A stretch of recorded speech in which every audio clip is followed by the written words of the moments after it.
नमस्कार दोस्तों। आज मैं आपको सुनाने जा रही हूँ। बूढ़ी माँ को बेटा बहू बनने के लिए पार्क में छोड़कर चली गई। तब कुदरत ने सिखाया ऐसा सबक कि बेटी बहू के होश ठिकाने आ गए। अरे, मैंने कह दिया ना, माँ जी अभी कहीं नहीं जाएंगी। एक ही बात को बार बार कहने की आदत नहीं है मेरी। आपको समझ नहीं आ रहा है क्या मोहित? और हाँ, समझा देना अपने छोटे भाई को भी। जब जब हमें माँ की जरूरत होती है तभी उन्हें भी माँ जी को अपने पास बुलाना होता है। गुस्से से चिल्लाती हुई बहू रीचा अपने पति से कहती है। बेचारी कमला जी चुपचाप रसोई में बर्तन धोती हुई उन दोनों की बातें सुन रही थी, लेकिन उन दोनों को कोई जवाब नहीं दे पाती, क्योंकि उनकी इतनी हिम्मत नहीं थी कि वे अपने बेटे बहू के सामने अपनी मर्जी से अपने विचार रख सके। क्योंकि अभी रीचा को अपनी सासू माँ की सहायता की जरूरत थी, क्योंकि वह अपने पति के साथ कुछ दिनों के लिए कहीं घूमने जाने वाली थी। इसलिए सारे घर की साफ सफाई और टूर पर जाने के लिए नाश्ता बनाना था, जो सासू माँ बहुत अच्छी तरह से बनाना जानती थी। उसी समय छोटे बेटे रोहित के भी बच्चे होने वाले थे, इसलिए वह भी अपनी माँ को डिलीवरी के समय के सारे काम करवाने के लिए अपने पास बुलाना चाहता था। आज दोनों भाइयों को माँ की जरूरत थी, तो दोनों माँ को अपने पास रखने के लिए लड़ाई करने लगी। लेकिन जैसे ही दोनों बेटों का काम निकल जाता, वैसे ही दोनों माँ से पीछा छुड़ाने की कोशिश करने लगते। कमला जी ने समय के साथ दोनों बेटों के घर के जैसी जैसी काम आई, वैसे वैसे उनके घर जा जाकर काम किया। लेकिन जैसे ही उन दोनों के घर के काम पूरे हो गए और बहुओं को लगा कि अब उन्हें सासू माँ की कोई जरूरत नहीं है, तो उन दोनों के तेवर कुछ बदले बदले से नजर आने लगे। अब उनकी बोली भाषा में भी अंतर आने लगा। अब तो बहुओं को सासू माँ की कोई कद्र ही नहीं थी। वह उनसे सीधे मुंह बात भी नहीं करती थी। अब कमला जी कबाड़ की वस्तु बनकर रह गई थी। तभी एक दिन कमला जी बड़े बेटे मोहित के घर में सारे काम खत्म करके हॉल में बैठी थी, और उनके दोनों बेटे बहू डाइनिंग टेबल पर बैठकर खाना खा रहे थे।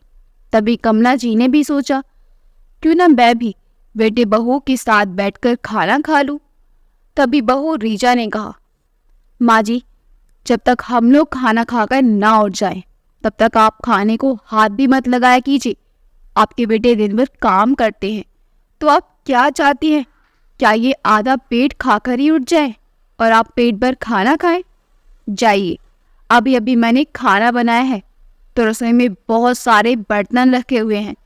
पहले वो सारे बर्तन साफ कीजिए, उसके बाद ही खाना खाना, वरना आपके तो नखरे आने लगते हैं कि खाना खाने के बाद आपसे काम नहीं किया जाता, सुस्ती आने लगती है, कभी हाथ पैरों में दर्द होने लगता है, और भी बताने क्या क्या। तभी मोहित ने भी गुस्से से अपनी माँ की ओर देखा और कहा, क्या माँ, आपकी इतनी उम्र हो गई है, लेकिन आपको रोज रोज एक ही बात बतानी पड़ेगी क्या? आपको कुछ समझ में आता है कि नहीं? रोज रोज ऐसी बातें सुनकर मेरा तो दिमाग ही खराब हो जाता है। बेटे के मुंह से ऐसी बातें सुनकर कमला जी चुपचाप रसोई में चली गई और सिंक में रखे सारे बर्तन धोने लगी।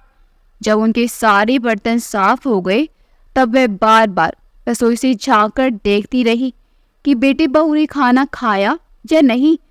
जब उन्होंने देखा कि वे दोनों अभी भी खाना खा ही रहे हैं, तो वह रसोई में ही जमीन पर अपना पेट पकड़कर बैठ गई और अपने बेटे बहू के खाना खाने का इंतजार करने लगी। तभी उनकी आंखों के सामने अंधेरा छाने लगा, क्योंकि वो डायबिटीज की मरीज थी, तो भूख भी ज्यादा लगी थी। वो अपनी बेबसी पर खुद से ही नाराज हो रही थी कि वह खुद के लिए आवाज भी नहीं उठा पाती। ऐसा सोचते सोचते उनकी आंखों आंसू आ गए, लेकिन किसी से भी कुछ कह नहीं पाए। जब बहू अचार ले रसोई में गई, तो देखा कमला जी जमीन पर नौकरों की तरह असहाय अवस्था में बैठी हैं। तो बहू ने उन पर तंज कसते हुए कहा, माँ जी, आप सचमुच में गवार की गवार ही रहेंगी। आपको क्या मालूम इतने बड़े घर में कैसी रहा जाता है। आपको बैठने उठने का सलीका भी नहीं है क्या? आपकी हालत देखकर तो ऐसा लग रहा है जैसे कौन से जमाने की नौकरानी हो। आपसे अच्छी हालत में तो मेरे मायके में नौकरानियां रहती हैं। इतना कहकर वह चाल लेकर हॉल में चली गई। तभी कुछ देर बाद आवाज आई, माँ जी आइए और बर्तन लेकर जाइए और डाइनिंग टेबल भी साफ कर दीजिए। कमला जी तेजी से आई और सारे बर्तन रसोई में लेकर गई। तीनों कैसरोल को खोलकर देखा तो उसमें रोटी सब्जी सब खत्म हो चुकी थी। बस तीसरे कैसरोल में थोड़े से चावल पड़े थे। ये सब देखकर कमला जी की आंखों में आंसू आ गए। चावल खाते ही उनके घुटने और कमर में दर्द बढ़ जाएगा, इसलिए वे चावल नहीं खाती थी। अपने लिए अब रोटी भी कैसे बनाए, क्योंकि बहू रोज स्टोर रूम से उतना ही सामान निकाल कर देती थी और तुरंत स्टोर रूम का ताला लगा देती थी। उन्होंने आंसू पोंछे और दूसरी गली में रह रहे छोटे बेटे बहू के पास गई तो देखा वे दोनों अपने कमरे में खाना खा रहे थे तो उनकी जान में जान आई। बेटा माँ को देखते ही बोला, माँ कम से कम खाना तो चैन से खाने दीजिए, आते ही अपने दुखड़े गिराने लग जाती हैं। कमला जी बड़ी नम आंखों से बोली, बेटे 2 रोटी पर सब्जी रख कर दे दो, बहुत भूख लगी है।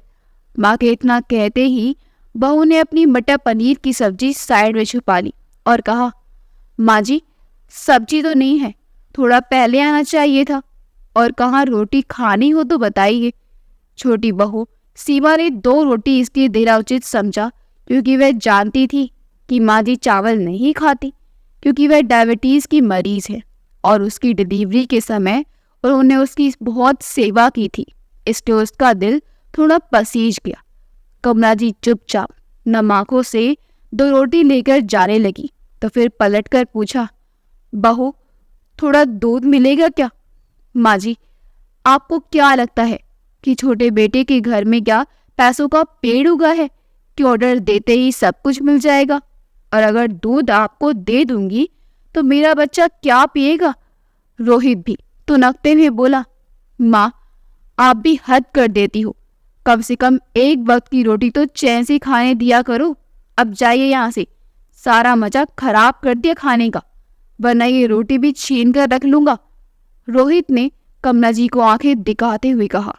कमला जी अच्छी तरह से जानती थी कि छोटी बहू का बच्चा अभी इतना छोटा है कि वह अभी ऊपर का दूध नहीं पीता। कमला जी चुपचाप रोटी मुट्ठी में दबाकर वापस आ गई और रूखी रोटी ही पानी के साथ खाने लगी, क्योंकि बड़े बेटे के यहाँ तो दूध आता ही नहीं था। रोटी खाते वक्त उनकी आंखों में आंसू आ गए। रूखी रोटी उनके गले में बार बार अटक रही थी। उन्हें वह दिन याद आने लगे जब पति के गुजर जाने के बाद घर घर में काम करके बेटों के लिए खाने का जुगाड़ करती थी, खुद भूखी रह जाती, पर मजाल है कि बेटों को एक रात भी भूखा सोने दिया हो। आज वही बेटे उन्हें 2 वक्त की रोटी भी चैन से खिला नहीं सकते। अपने पति की तस्वीर के सामने दहाड़े मार मार कर रोते हुए कहने लगी, क्या इसी दिन को देखने के लिए आप मुझे जिंदा छोड़कर गए थे? वह सोचने लगी, शादी एक ऐसा रिश्ता है जिसे 2 आत्माओं का मिलन कहा जाता है, जहां तुम और मैं होते ही नहीं, हम होता है। हमारी शादी के 20 साल पूरे हो गए थे जिस दिन से पति का साथ मिला। एक अलग ही दुनिया मिली थी। जब से शादी हुई हमारा रिश्ता दोस्ती का ही रहा था। हम दोनों हमेशा एक दूसरे को समझते थे, दोनों एक दूसरे की छोटी छोटी बातों का ध्यान रखते थे। दोनों को मजबूरी में कहीं जाना पड़ता था, मगर एक दूसरे के बिना बहुत मुश्किल होता था। हम दोनों एक दूसरे की भावना का सम्मान करते थे। मेरा बचपन कितना अच्छा बीता था बता नहीं सकती। माँ और पापा ने हम सभी भाई बहनों की बहुत अच्छे से परवरिश की थी, हमेशा अच्छी सीख दी थी। उनके पद चिन्हों पर चलने से हमेशा हमारा वैवाहिक जीवन इतना सुख में बीत रहा था। जब पीहर छोड़कर ससुराल आई तो बहुत डर लग रहा था कि क्या होगा, कैसे रहूंगी, सब लोग कैसे होंगे। देखा तो जाना, ससुराल भी पीहर जैसा ही था। यहाँ तो सभी लोग मुझे बहुत मान सम्मान और प्यार देते थे। और प्रताप जी ने तो पहली रात को ही मेरा हाथ अपने हाथ में लेते हुए कहा था, आज से हम सुख और दुख में सबके साथ हैं, दोनों बराबर का साथ निभाएंगे। हम दोनों का जीवन सदा जीवन और उच्च विचार होगा। हम दोनों का रिश्ता इतना मजबूत होगा कि दोनों अपने दिल की बातें एक दूसरे को बताए बिना नहीं रह पाएंगे। हम दोनों का जीवन प्यार से भरा होगा। हम दोनों ही मस्त जिंदगी जिएंगे। ऐसे जीते जीते ही बुढ़ापा भी गुजर जाएगा। हमारा साथ जिंदगी भर ऐसा ही बना रहेगा। हम 7 फेरों के 7 वचन दोस्त बनकर निभाएंगे। मैं जिंदगी भर तुम्हारा साथ दूंगा। कमला जी और प्रताप जी का जीवन हंसी खुशी बीत रहा था। उन्हें शादी के बाद 2 बेटे हुए। दोनों ही बेटों को अच्छी शिक्षा दी थी और अच्छे से अच्छे स्कूल कॉलेज में पढ़ाया था। लेकिन एक रात प्रताप जी बाजार से लौट रहे थे तो कार ने पीछे से उन्हें टक्कर मार दी और उनका एक्सीडेंट हो गया और वो भरी दुनिया में कमला जी को अकेला छोड़कर चले गए। प्रताप जी के जाते ही सभी लोगों ने कमला जी से किनारा कर लिया था। कमला जी तो पति के जाते ही अंदर से टूट सी गई थी और प्रताप जी के पीछे रह गए उनके दोनों बच्चे। अब दोनों बच्चों की जिम्मेदारी भी उनके सर पर आ गई थी। घर घर काम करके बच्चे को स्कूल कॉलेज की पढ़ाई पूरी करवाई, खुद भूखी रह जाती, लेकिन अपने बच्चों को कभी भूखा नहीं सोने दिया। उनकी तपस्या रंग लाई और उन दोनों की नौकरियां अच्छी जगह पर लग गई थी। बेटों की नौकरियों के बाद कमला जी को उनकी शादी की चिंता सताने लगी तो उन्होंने जैसे तैसे पैसों का जुगाड़ करके दोनों की शादी करवाई। बेटों ने शादी अपने पसंद से की तो उन्हें ज़्यादा मुश्किल नहीं हुई, लेकिन उन्हें क्या पता था कि बेटों की शादी होते ही उनकी ज़िंदगी ऐसे मोड़ ले लेगी कि उन्हें 2 वक्त की रोटी के लिए भी अपने बेटों के आगे हाथ फैलाना पड़ेगा। इतने में ही बड़ी बहू उनके कमरे में आई और बोली, माँ जी, आपको कल रोहित के घर जाना होगा।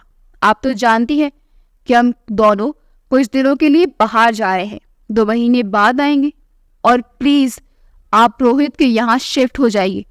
इतना कहते हुए बहू रीचा ने अपने देवर रोहित को फ़ोन मिला दिया, बिना ये जाने कि कमला जी की क्या मर्जी है। हेलो रोहित, कल तुम माँ जी को अपने घर ले जाना। माँ जी अब कुछ दिनों तक तुम्हारे घर पर ही रहेंगी क्योंकि हम दोनों ऑफिस की तरफ से टूर पर जा रहे हैं और मैं यहाँ इन्हें अपने घर में अकेली नहीं छोड़ सकती क्योंकि घर में इतने सारे कीमती सामान हैं। क्या पता कहीं बेच दिए तो। इनका कोई भरोसा है क्या? पैसों के लिए कुछ भी कर सकती हैं। बहू की बातें सुनकर कमला जी की आंखें फटी की फटी रह गई। रोहित ने उधर से जवाब दिया, भाभी, शाम को मैं सीमा को लेकर आता हूँ, उधर ही आकर बात करता हूँ, तो फिर रात का डिनर तुम दोनों का यही रहेगा, ठीक है? भाभी मिलते हैं शाम को, कहते हुए रोहित ने फोन काट दिया। रीचा कमला जी से बोली, रोहित आ रहा है, शाम को अपना सामान तैयार रखिएगा और उसके साथ चली जाइएगा। ज्यादा ना नुकुर करने की जरूरत नहीं है, समझिए आप? बहू की ऐसी बातें सुनकर कमला जी को ऐसा लगा जैसे उनके गले में फंसी सूखी रोटी गले में ही अटक कर रह गई है। क्या ये माँ इनको चोट दिखती है जो इनके बाद इनके घर का सामान बेच देगी? उन्होंने जल्दी से अपने आंसू पोंछे और सामान पैक करने लगी। शाम हुई। रोहित अपनी पत्नी सीमा के साथ घर आया। खाना खाकर सब साथ बैठे तो रोहित बोला, भाभी भैया, कुछ दिन माँ को यही रहने दीजिए। आजकल हम दोनों के ऑफिस में बहुत काम होता है। हम तो हमारे बेटे राम का भी ध्यान नहीं रख पाते, फिर माँ का कैसे रखेंगे? कुछ दिनों की बात तो है बस। रीचा भड़क उठी और बोली, रोहित, ये क्या है? हर बार तुम्हारा कोई ना कोई बहाना रहता है। हमारी कोई जिंदगी नहीं है क्या? क्या ये बुढ़िया हमारी जिम्मेदारी है? उनकी नोक-झोंक देखकर कमला जी की आंखों में आंसू आ गए। सच ही है, समय बदलते देर नहीं लगती। कल तक यही बच्चे माँ की गोद के लिए लड़ते झगड़ते थे और बहुओं को भी जब जब मुझसे काम निकलवाना रहता था तब तब तो मानो इनके जुबान से रस टपकता था। लेकिन काम निकलते ही देख लो, इन एहसान फरामोशों को आज एक बूढ़ी माँ को अपने साथ नहीं रख सकते। जिंदगी में जाने कब कौन सा मोड़ आ जाए कोई नहीं जानता। कुछ समय बाद तय हुआ कि माँ छोटे बेटे के यहाँ जाएंगी। छोटा बेटा आंख मुंह चिढ़ाता हुआ माँ को अपने घर ले गया, लेकिन वहां जाकर भी कमला जी को कहाँ चैन की रोटी मिलने वाली थी। पूरे दिन छोटी बहू के बेटे को संभालती और उसकी चाकरी करती फिरती, तब जाकर उन्हें एक वक्त की रोटी मिल पाती थी। कमला जी को छोटे बेटे के घर रहते रहते 3 महीने बीत चुके थे, लेकिन बड़े बेटे बहू अभी तक नहीं आए। तो छोटा बेटा एक दिन माँ को घुमाने ले जाने के बहाने शाम को पूरे परिवार के साथ एक पार्क में गया और थोड़ी देर साथ साथ घूमने के बाद माँ को एक जगह आराम करने के लिए कहकर दोनों पति पत्नी अपने बेटे राम के साथ घूमते घूमते पार्क से बाहर निकलकर वापस घर आ गए। बेचारी बूढ़ी अम्मा वहीं पार्क में बैठी अपने बेटे बहू का इंतजार करती रही, लेकिन जब शाम से रात होने लगी और अंधेरा घेरने लगा तो वह अपने बेटी बहू को ढूंढते ढूंढते पार्क से बाहर निकल गई। अब उन्हें रास्ता समझ नहीं आ रहा था कि वह अपने बेटे के घर कैसे जाएं, और ना ही उनके पास पैसे थे कि वह रिक्शा करके घर तक जा सके। तभी धीरे धीरे चलते हुए सड़क के किनारे से कब सड़क के बीचों बीच पहुंच गई उन्हें कुछ भी पता नहीं चला, और एक तेज रफ्तार कार से टक्कर होते होते बची। लेकिन वह उसी समय बेहोश होकर वहीं गिर गई, क्योंकि बहुत देर से उन्होंने ना ही कुछ खाया था और ना ही पानी पिया था। वह कार एक वकील साहब की थी। वकील साहब बहुत ही दयालु किस्म के आदमी थे। रात के लगभग 10 बज रहे थे। उन्होंने कमला जी को अपनी कार में बैठाया और अपने घर के पास के ही एक निजी अस्पताल में लेकर गए। वहां जाकर उन्हें पता चला कि उन्हें कमजोरी और भूख प्यास के कारण चक्कर आ गया था। कमला जी को जब होश आया तो वकील साहब कमला जी को अपने घर लेकर चले गए। वकील साहब की पत्नी ने उन्हें भरपेट खाना खिलाया और आराम करने के लिए आलीशान बिस्तर बिछा दिया। इतना बड़ा बिस्तर देखकर कमला जी घबराकर थर थर कांपते हुए बोली, नहीं नहीं, मैं जमीन पर ही सो जाऊंगी। मेरी तो आदत है जमीन पर या खाली खाट पर सोने की। मैं आपके इतने बड़े आलीशान गद्दे पर नहीं हो सो सकती। कहीं आपके बिस्तर के कपड़े गंदे हो जाएंगे तो आप भी मुझे डांटेंगे। मैं यही जमीन पर सो जाऊंगी। वकील साहब समझ गए कि अम्मा बहुत ही बुरे दौर से गुजर रही हैं। इन्हें किसी ने बहुत परेशान किया है, इसलिए ऐसा कर रही हैं। उन्होंने उन्हें समझाया और कहा, अम्मा जी, आपको कोई नहीं डांटेगा, मैं हूं ना। जो आपको डांटेगा उसे मैं बहुत मारूंगा। मैं वकील हूँ, मैं उसे सजा दिलाऊंगा। आपको कोई कुछ नहीं कहेगा। आप शांत हो जाइए और बिना किसी डर के सो जाइए। वकील साहब ने जब कमला जी को समझाया तब उनकी जान में जान आई और वह निश्चित होकर उस आलीशान बिस्तर पर सो गई, और ऐसे सोई कि दूसरे दिन 9 बजे उठी, जबकि अपने बेटी बहू के डर से अपने घर में 5 बजे ही उठ जाती थी। थकावट अधिक होने के कारण उन्हें नींद बहुत आई थी। जब कमला जी 1-2 दिन में मानसिक रूप से शांत हो गई तब वकील साहब ने उनके बारे में सारी जानकारी इकट्ठी की। इत्तेफाक से वह वकील वही था जिसके पास कमला जी के पति ने अपनी वसीयत लिखवाई थी, और हाईवे में एक प्लॉट खरीदकर जमीन के सारे पेपर वकील साहब के पास रख दिए थे। वकील साहब कमला जी को इसलिए नहीं पहचान पाए क्योंकि प्रताप जी ने काम की व्यवस्था के कारण कभी कमला जी से मुलाकात ही नहीं करवाई थी, और शादी के 20 साल बाद ही वह इस दुनिया से चल बसे थे। वकील साहब कोई और नहीं बल्कि प्रताप जी के बचपन के परम मित्र थे।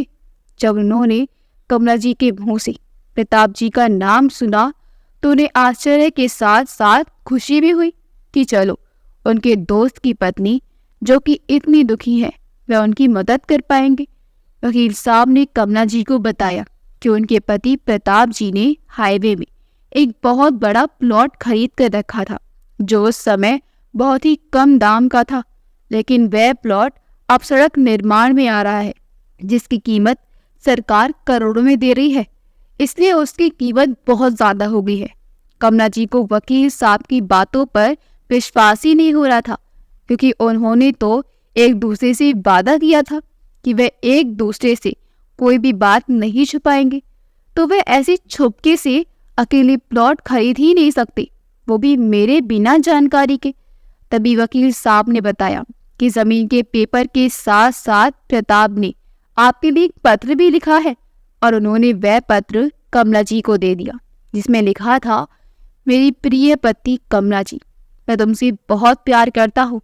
हमने एक दूसरे से वादा किया था कि हम दोनों एक दूसरे से कोई भी बात को नहीं छुपाएंगे, लेकिन मैं हमारी शादी की 25वीं सालगिरह पर इस प्लॉट को तुम्हारे सरप्राइज के रूप में गिफ्ट देना चाहता था, इसलिए चुपचाप खरीद कर मेरे दोस्त मोहन, जो कि पेशे में वकील है, उसके पास जमानत के रूप में रख दिया है। अगर मैं तब तक जिंदा रहा तो दोनों मिलकर इस तोहफे का आनंद उठाएंगे, और यदि जिंदा नहीं रहा तो ये प्लॉट तुम्हारे नाम पर है, तुम अपने बुढ़ापे के लिए उपयोग में लाना। जो कि मैंने छुपकर ये काम किया है, इसके लिए मुझे माफ कर देना। तुम्हारा पति प्रताप। कमला जी ने जब ये पत्र पढ़ा तो वह फूट फूट कर रोने लगी और मन ही मन बोली, शायद प्रताप जी को भी आभास हो गया था कि उनके दोनों नालायक बेटे एक न एक दिन अपनी बूढ़ी माँ को धोखा दे सकते हैं, तभी तो उन्होंने ये चालाकी की थी। तभी वकील साहब ने कमला जी से कहा, भाभी जी, तो आपने क्या सोचा है? कमला जी हड़बड़ाकर बोली, किस किस बारे में भाई साहब? तभी वकील साहब हंसते हुए बोली, अरे उसी बारे में जिन नालायक बेटों ने आपकी ये दुर्दशा की है, उस बारे में। कमला जी वकील साहब की तरफ देखती रह गई। कुछ देर पहले अम्मा जी कहने वाला शख्स भाभी जी कहने लगा, इसी को कहते हैं समय बदलते देर नहीं लगती। सच्ची तो है, समय की मार के कारण मैं समय से पहले ही बूढ़ी नजर आने लगी हूँ, तो कोई भी अम्मा जी ही कहेगा ना। और वह मन ही मन मुस्कुराकर रह गई, फिर हैरान होकर बोली, क्या उन्हें उनके की सजा मिल सकती है भाई साहब? हाँ, जरूर मिल सकती है, वकील साहब ने कहा। तो देरी किस बात की है, चलिए सबक सिखाते हैं। कहते हुए कमला जी वकील साहब के साथ कोर्ट की तरफ चल पड़ी। उन्होंने सबसे पहले अपने बेटों के खिलाफ अपनी बूढ़ी माँ को सताने के खिलाफ FIR दर्ज करवाई और कोर्ट में केस दर्ज कर दिया। फिर प्लॉट के पैसों से शहर के बीचों बीच एक बड़ा सा बंगला खरीद, जिसमें गार्ड लगे हुए थे, बगीचे की देखभाल के लिए माली और घर की साफ सफाई के लिए काम वाली बाई लगी हुई थी।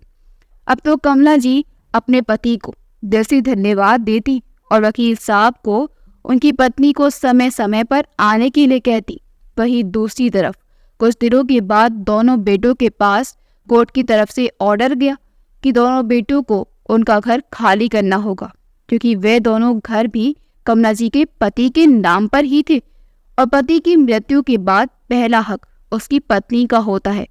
दोनों बेटे बहू जब इस बात का पता चला तो वह रोते बिलखते उस वकील के पास पहुंचे जिन्होंने वह ऑर्डर भिजवाया था। दोनों बेटे और दोनों बहू वकील साहब के पैरों में गिरकर माफी मांगने लगे और अपनी माँ के बारे में पूछने लगे। तभी वकील साहब ने कहा, बा बेटा, जिस दिन बूढ़ी माँ की कोई जरूरत नहीं थी तो उसे कबाड़ की वस्तु समझकर घर से निकाल कर सड़क पर फेंक दिया, और आज पैसों के लालच में उसी कबाड़ को ढूंढने चले आए। सच ही कहा है किसी ने, समय बदलते देर नहीं लगती। दोनों बेटे घड़ियाली आंसू बहाते हुए बोले, अंकल, आप तुम्हारे पापा के बचपन के दोस्त हो ना, तो आप तो हम पर दया कीजिए। प्लीज अंकल, हमारी माँ कहाँ है बता दीजिए हमें। तब वकील साहब ने उन दोनों को वहाँ का एड्रेस दे दिया जहाँ कमला जी रहती थी। दोनों बेटे और दोनों बहुएं खुशी खुशी वहाँ जाने लगे। उन्हें पूरा विश्वास था कि माँ उन्हें माफ कर देगी। उन्हें लगा शायद माँ किसी झोपड़े में रह रही होगी, लेकिन जब वह एक आलीशान बंगला के सामने जाकर खड़े हुए तो उन्हें विश्वास ही नहीं हुआ कि कमला देवी, जिसके पास एक फूटी कौड़ी भी नहीं थी, उनके पास इतने कम दिनों में इतने पैसे कहाँ से आए। जब उन्होंने घर की नंबर प्लेट पर अपने पिता का नाम पढ़ा, प्रताप, और नीचे कमला, तो उनके आश्चर्य का ठिकाना न रहा। उन्होंने वहां खड़े गार्ड से पूछा, भैया, क्या यहाँ कमला जी रहती है? क्यों, नंबर प्लेट में नाम नहीं पढ़ा गया? गार्ड ने तुनक कर बोला। तो दोनों बेटे 2 कदम पीछे हट गए तभी दोनों बेटों ने फिर से हिम्मत करके गार्ड से अंदर जाने की परमिशन मांगी, लेकिन गार्ड ने मना कर दी। जब बात तू मैं तक आ गई तब कमला देवी ने शोर सुना और वह बाहर आई तो देखा दोनों बेटे और दोनों बहुएं सिर झुकाए उनके सामने खड़े हैं। वहीं कमला देवी चमचमाती साड़ी पहने खानदानी दहीज दिख रही थी। कमला देवी को देखकर तो दोनों बहुओं के चेहरे लाल हो गए। वे चारों समझ ही नहीं पा रहे थे कि आखिर माँ को ऐसा कहाँ का खजाना हाथ लग गया जो रातों रात इतनी बड़ी संपत्ति की मालकिन बन गई। अब दोनों बेटों के मन में लालच आ गया और उन दोनों को भरोसा भी था कि अगर वे दोनों रो रो कर अपनी माँ को मनाएंगी तो वह मान जाएंगी, क्योंकि वह बहुत ही कोमल दिल वाली हैं। लेकिन आज पासा पलट चुका था। कमला जी ने उन्हें अंदर आने के लिए कहा और काम वाली से उनके लिए चाय नाश्ता लाने के लिए कहा। चारों ने भरपेट चाय नाश्ता किया। अब तो उन्हें लगने लगा था कि हाँ, कमला देवी उनको अपने पास रख ही लेंगी।